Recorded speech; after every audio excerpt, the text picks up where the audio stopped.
അപ്പൊ എനിക്ക് ആദ്യമായിട്ടാണ് ഇങ്ങനത്തെ ഒരു ഗിഫ്റ്റ് കിട്ടുന്നത്. സത്യം ബർത്ത്ഡേ ബോയ്ക്കാണത്. ബർത്ത്ഡേ ബോയ്ക്ക് അറിയാത്തത് ഞാൻ പഠിക്കുന്നത് എങ്ങനെയായിരിക്കാനും നമുക്ക് ജസ്റ്റ് ഇത് പൊട്ടിക്കാം.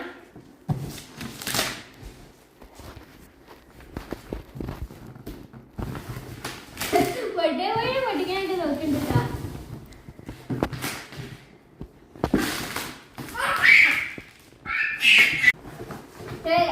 പൊട്ടിച്ചോണ്ടിരിക്കാണ്. അപ്പൊ സംഭവം ഇതാണ് ഒല്ലുക്ക് കിട്ടിയ ഗിഫ്റ്റ്. ഇതാണ്. അപ്പൊ നിങ്ങൾക്ക്